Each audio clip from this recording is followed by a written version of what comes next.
Waghodia police સ્ટેશનમાં વર્ષ 2024માં નોંધાયેલી ફરિયાદના બનાવમાં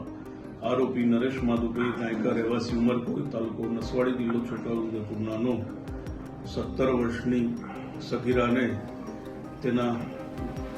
ગામમાં હતી ત્યારથી જ નાજાયઝ સંબંધ રાખતો હતો અને તેના માતા પિતા સાથે વાઘોડિયા જીઆઈડીસીમાં મજૂરી કરવા ગયેલી ત્યાં પણ પૂછો કરીને તે વાઘોડિયા ગયેલો અને ત્યાંથી ભોગ બનનારનું અપહરણ કરી ભોગ બનનારને રાજકોટ, મોરબી તેમજ હરિયાણાના ગુડગાંવ વગેરે સ્થળોએ લઈ જઈ 6 મહિના જેટલો સમય પોતાના ગેરકાયદેસર કબજામાં રાખી તેણીની સાથે અવારનવાર દુષ્કર્મ કરી ગુનો આચરેલ તે બાબતનો કેસ સાવલીની સ્પેશિયલ પોક્સો કોર્ટમાં ચાલી જતા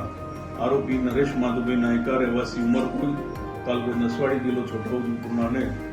નામદાર પોક્સો કોર્ટના જજ સાહેબ શ્રી જે ઠક્કર સાહેબ શ્રી નાઓએ કસૂરવાર ઠેરવી આરોપી નરેશ માધુભાઈ નાયકાને આજીવન સખત કેદ એટલે કે કુદરતી રીતે નિત્યક્રમમાં જીવે ત્યાં સુધીની સખત કેદ તથા ₹50,000નો દંડ ફટકારેલ છે. આ કેસ ચાર્જશીટ ફાઇલ થયાથી માત્ર 43 દિવસમાં નામદાર કોર્ટ દ્વારા ફેસલ કરેલ છે અને નવા કાયદા મુજબ ઝડપી ન્યાયનું ઉત્તમ ઉદાહરણ પૂરું પાડેલ છે.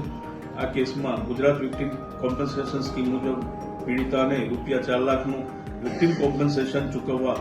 ભલામણ કરેલ છે તેમજ આરોપી જે દંડની રકમ ભરશે તે પણ વળતર તરીકે ચૂકવવા ભલામણ કરેલ છે.